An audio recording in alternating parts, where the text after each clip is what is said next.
Prince William and Princess Catherine have officially broken their silence. And the reason Camilla was essentially kicked out of Windsor Lodge is far more explosive than anyone was expecting. The core of it, according to the reporting, isn't just a family squabble over who gets which house. It's an allegation that Camilla unilaterally seized the historic villa, fired loyal staff who had been there for decades, and then heartlessly tossed priceless memorabilia belonging to the late Queen and Princess Diana into a damp, dark basement. And that's just the opening act. The climax came when William allegedly gathered ironclad evidence proving Camilla had siphoned millions of pounds of royal funds to finance garish gold-plated renovations, all in an attempt to erase any trace of her predecessors. If you're trying to secure your position as queen, systematically desecrating the memory of the most beloved figures in modern royal history is a wild strategy. Nestled behind the ancient oak groves of Windsor Great Park, Windsor Lodge has always been a symbol of warmth and peace for the House of Windsor. It's where the late Queen Elizabeth had her serene weekend getaways, and it preserved some of the most private keepsakes of the late Princess Diana. The emotional stakes for this particular property are incredibly high. On a gloomy afternoon, Catherine steps down from the family car and stands in front of the majestic iron gates. But something is immediately wrong. The gates, which always stood wide open, are now barred with thick, dull gray chains and a massive steel padlock.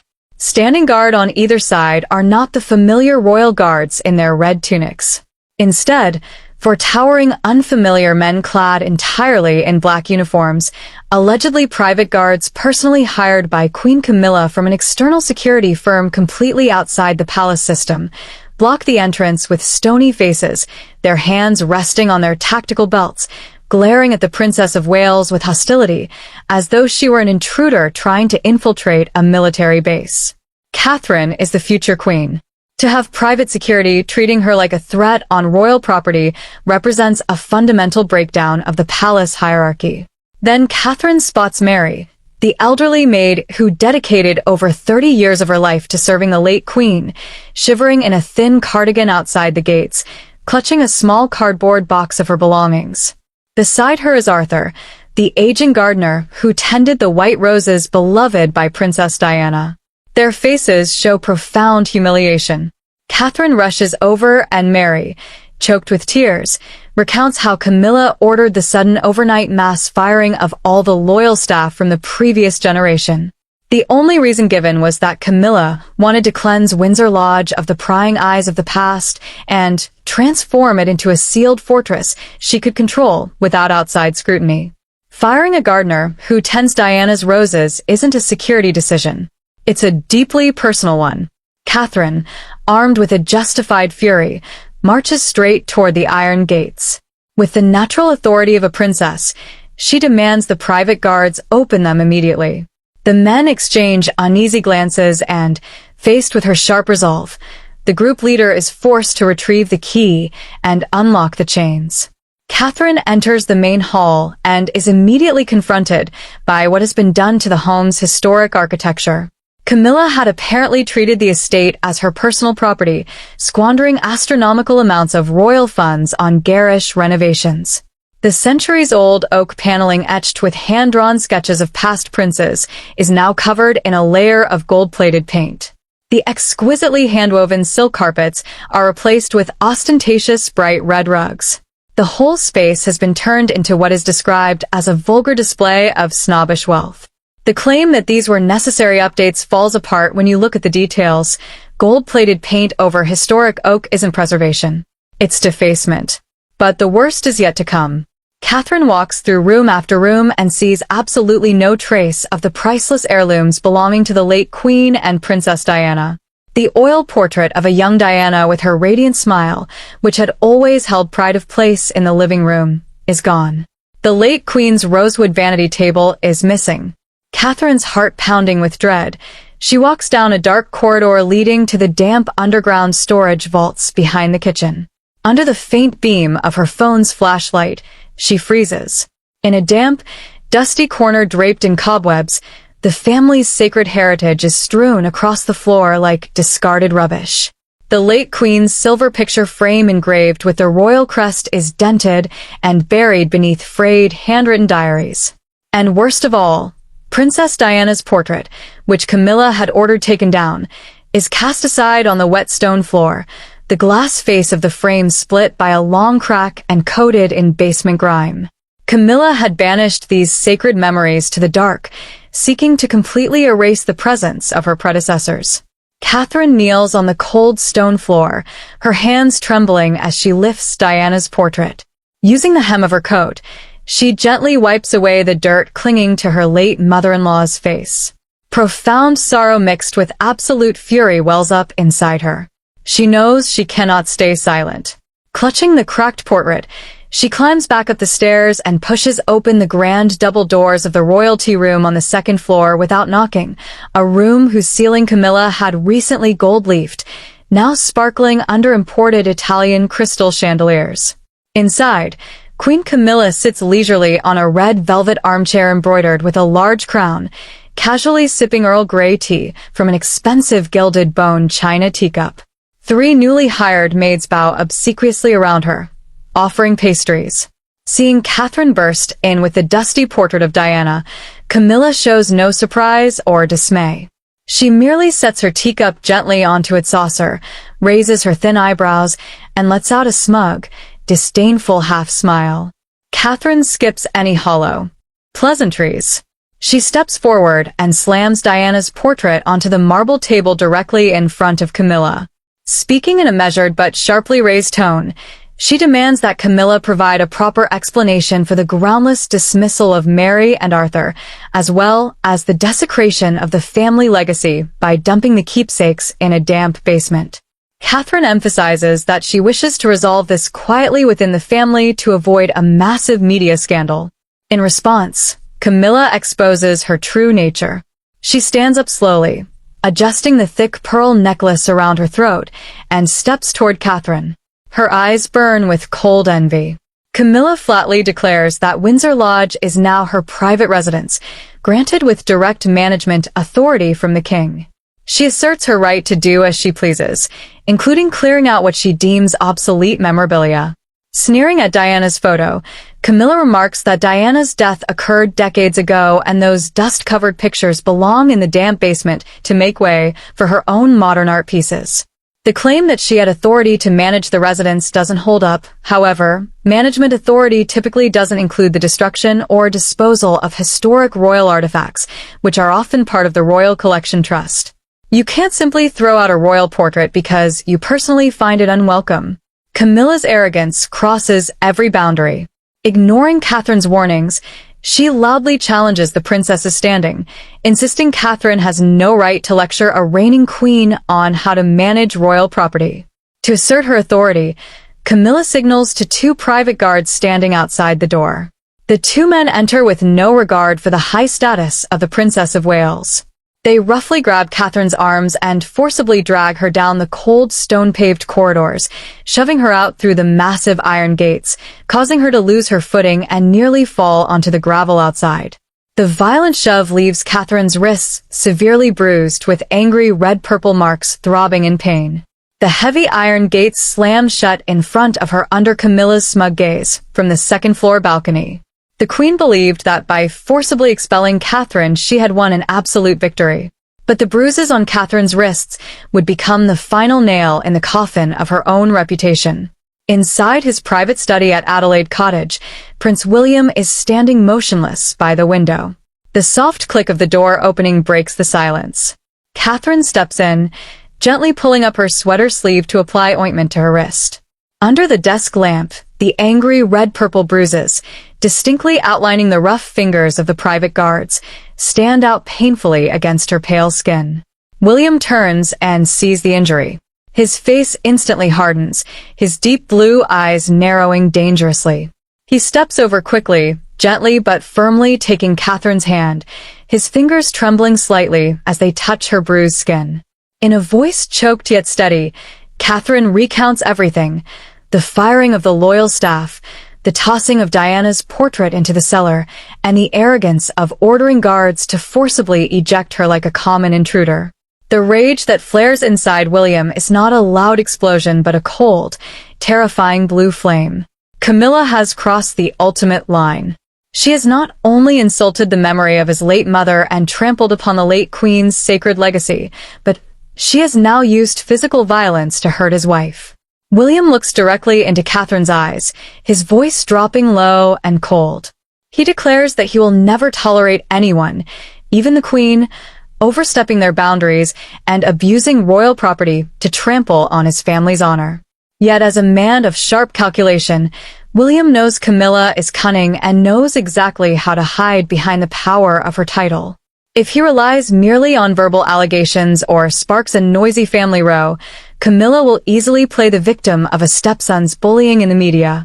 He needs undeniable, ironclad evidence that can strip Camilla of her practical control once and for all. That very night, bypassing any family meetings or administrative procedures, William personally orders the launch of a highly classified undercover investigation. He directly contacts a team of loyal financial auditing experts who had been sidelined by Camilla after she came to power, alongside an independent private detective force entirely separate from the current palace security. A makeshift investigation office is set up in a secret location deep within a private forest owned by William. Their mission is crystal clear and strictly confidential. Conduct a comprehensive deep audit of all financial activities, expenditures, and transactions related to the renovations of Windsor Lodge over the past 2 years. Under William's direct command, the financial experts begin dissecting every single transaction, no matter how small. They trace the cash flow siphoned from the Royal Heritage Conservation Fund, a fund strictly earmarked for preserving the historic structures of royal estates. Meanwhile, private detectives quietly monitor the comings and goings at Windsor Lodge, approaching the construction contractors and luxury interior suppliers hired by Camilla to gather intelligence. Queen Camilla remains smugly at ease inside her gilded mansion, believing her power absolute and untouchable. Little does she know, right beneath her feet, William and Catherine have spun an iron net, quietly tightening day by day. With each passing day, the evidence gathered from William's secret audit grows, painting a complete picture of Queen Camilla's abuse of power and insatiable greed. Financial documents and anonymous invoices sent to the secret investigation office expose a shocking truth that goes far beyond the Wales's initial suspicions. Catherine sits directly before the computer screens, alongside the financial experts to analyze the data files. They discover that Camilla has misappropriated a massive amount of royal funds from the family's collective heritage conservation fund. Millions of pounds which should have been used to repair the moss-covered roof tiles and reinforce the deteriorating foundation of Windsor Lodge to protect the historic structure have been arbitrarily diverted by Camilla. She channeled these funds into the personal accounts of favorite contractors to pay for extravagant, highly personalized renovations, solid marble bathtubs imported directly from Italy, a massive walk-in wardrobe with a gold leaf underfloor heating system, and the replacement of the entire lighting system with expensive crystal chandeliers. All of these heritage-damaging structural alterations are completely unauthorized and in severe violation of the strict residency terms designated for Windsor Lodge. Camilla's greed goes even further. William discovers that she has turned Windsor Lodge into a private resort for her own non-royal family. Surveillance footage gathered by the private detectives shows Camilla's children and grandchildren frequently staying at the lodge for extended periods, freely entering restricted areas and enjoying luxury royal services without any approval. Meanwhile, the lawful access of William and Catherine, the true heirs of the dynasty, has been violently barred by the private security guards. Crucially, the audit uncovers a highly significant piece of evidence, a secret transaction ledger between Camilla and a prominent construction contractor. The ledger details kickbacks transferred back to the personal account of Camilla's brother after receiving inflated multi-million-pound renovation contracts for Windsor Lodge. This is the ironclad, undeniable proof of embezzlement of royal assets by the reigning queen. All the documents, original invoices, wire transfer slips, and surveillance footage are compiled by William and Catherine into a thick black leather-bound dossier, every page flagged with bright red labels, ready to serve as the sword of justice that will end Camilla's arrogance. Brilliant light cascades from the massive crystal chandeliers in the grand banquet hall of Windsor Lodge, reflecting off the glittering gold-leafed walls that Queen Camilla has just completed. The room hums with lively chatter, the clink of silverware against fine-boned china plates, and the rich aromas of lavish dishes prepared by elite chefs. Camilla sits at the head of the long antique oak dining table draped in a magnificent red velvet gown, a thick glossy pearl necklace gracing her neck. She basks in the flattery of the aristocratic guests and close allies she is invited to celebrate the rejuvenation of the estate. She believes she is now the absolute master of Windsor Lodge. The loyal servants of the late queen have been expelled, and the dusty relics of the past lie buried in the dark cellar. This house is now a monument to her supreme reign. Camilla raises her glass of red wine, beaming as a guest praises her exquisite taste in home renovation. Yet her triumph is short-lived. The heavy wooden doors of the banquet hall are suddenly thrown open from the outside without any announcement from the staff. Prince William and Princess Catherine walk in. The sudden arrival of the Prince and Princess of Wales is like a freezing draft sweeping through the warm hall, instantly silencing all chatter. The aristocratic guests glance at one another in confusion, feeling an invisible but immense weight settle over the room. William leads the way, his face cold as chiseled ice, his deep blue eyes locked onto Camilla. Catherine walks beside her husband, her long gown sweeping softly against the floor, her regal and proud presence utterly eclipsing the garish display of the reigning queen. Following behind them are the loyal royal guards personally appointed by William. Just before entering the hall, this guard unit had quietly disarmed, restrained, and escorted Camilla's entire private security force off the premises of Windsor Lodge without causing any commotion. Now the crown's true soldiers stand guard at every exit, turning Camilla's banquet hall into a steel trap with no escape. Camilla gasps, the smile freezing on her face. The wine glass in her hand trembles slightly, spilling dark red drops like blood onto the pristine white tablecloth.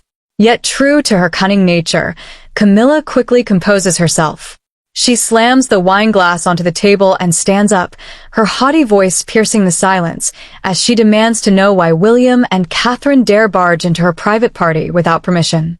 William makes no reply. He walks with steady strides to the head of the table, standing directly opposite Camilla.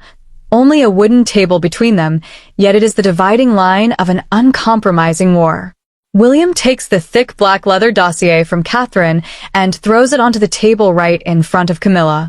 The file splays open, revealing pages of data detailing misappropriated royal funds, fraudulent invoices, and clear detailed evidence of residency violations.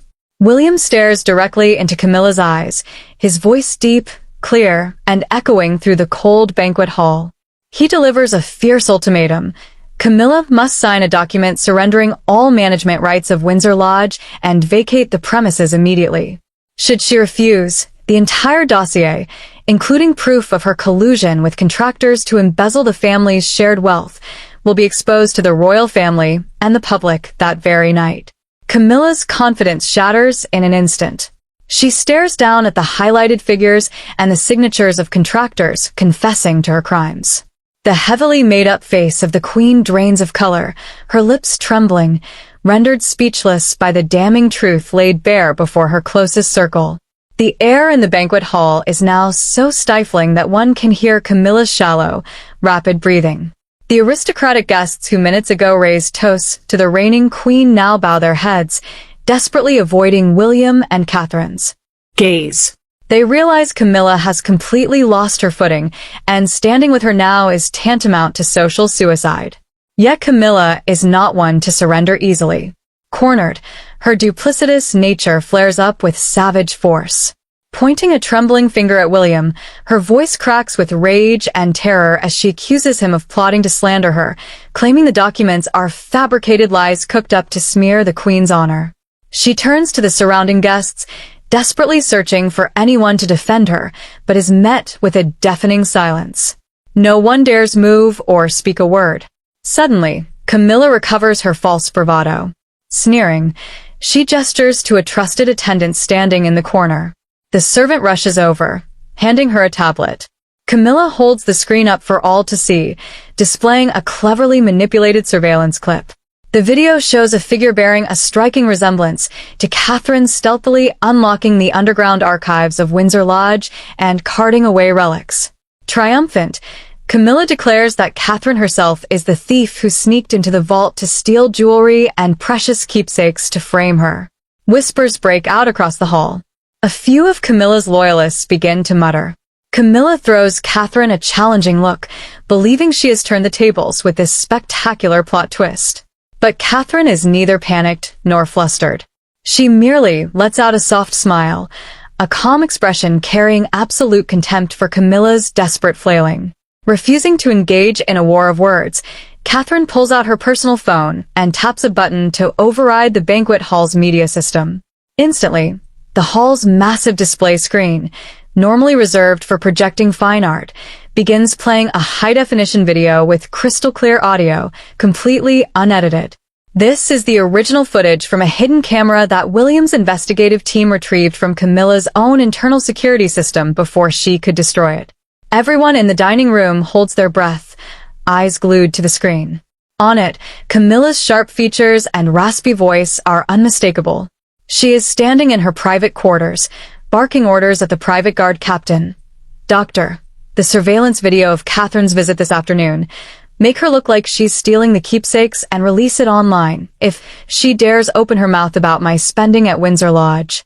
And make sure to shred the original invoices from the contractor." The video then cuts to a scene of Camilla and the contractor conspiring to inflate the repair costs for the roof and heating system by threefold, siphoning the family's joint funds into her brother's personal account to pay off his gambling debts. Camilla's voice